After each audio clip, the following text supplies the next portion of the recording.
kulli lamhah wa nafasin. Ini yang kedua. Yang kedua itu dekat dengan nafas. Jadi kelipan mata dan nafas ini dua-dua sudut di luar kawalan manusia, di luar kawalan manusia. Dulu di luar kawalan. Bayangkan kita bawa kereta,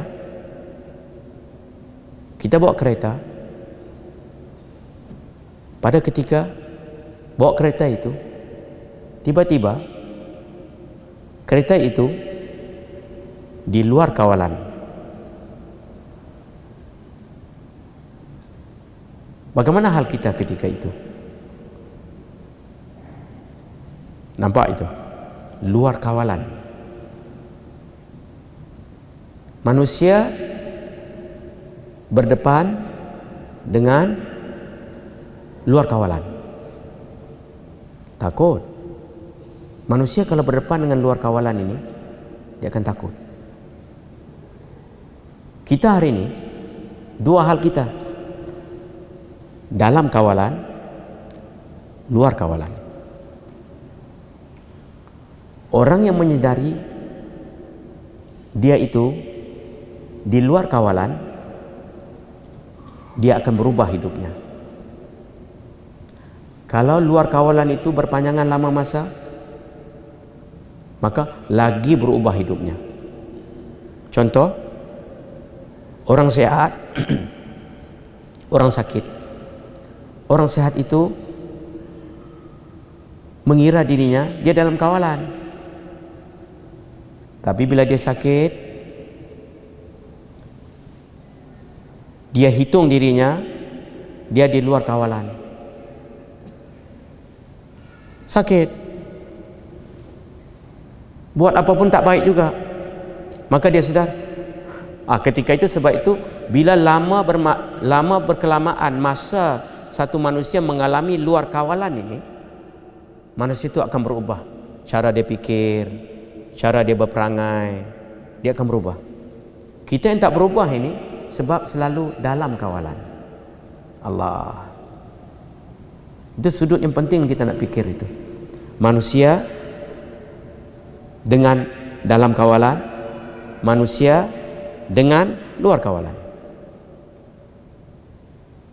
Orang mukmin dia sedar dirinya dalam kawalan juz'iyah 1%. Orang mukmin sedar dirinya dia di luar kawalan 99%.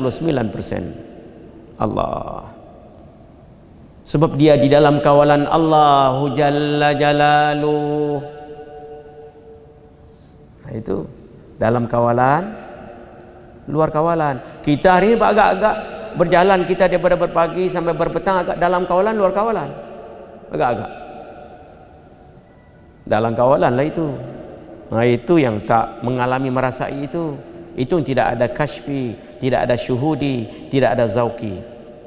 Walaupun ilmu tahu, zikir sudah zikir. Ya waktu zikir itu zikirlah. Nanti dah keluar zon zikir, hilanglah zikir itu. Tak kuat zikir itu. Sebab ilmu dengan zikir belum bergabung. Ilmu itu jahri, zikir itu sirri. Belum bergabung lagi. Kalau sudah bergabung, semua nampak ilmu ini. Kita pandang saya mata ini, dia tidak tahu nak lihat, melainkan dia akan menunjukkan kepada wajib al-wujud itu. Sebab jaizal wujud ini jalan bagi wajib al-wujud. Tidak ada yang lain lagi. Sebab itulah la ilaha illallah Muhammadur Rasulullah fi kulli lamhatin, pada tiap-tiap lamhah kelipan mata itu, penyaksian itu. Wa nafasin, dan nafas yang naik turun itu.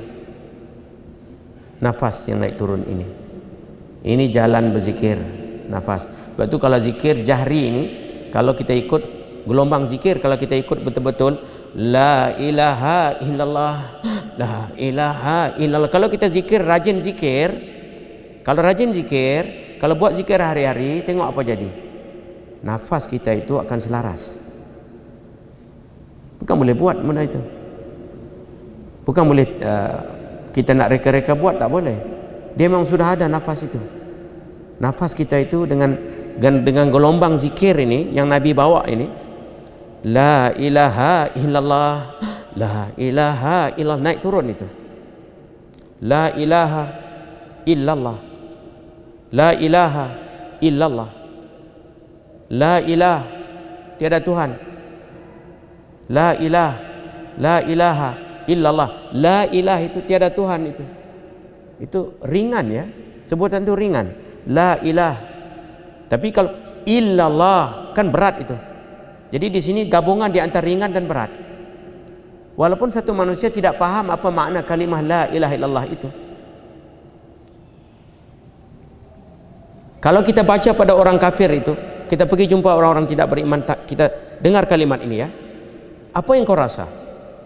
Jangan pikir maknanya, rasai. La ilaha illallah, la ilaha illallah. Kita sebut, apa yang kau rasa? Maka sensya dia akan jawab, kalimat yang rangkap yang awal itu la ilah itu agak ringan sikitlah. Illallah itu beratlah. Itu manusia yang tidak tahu apa makna la ilaha illallah itu.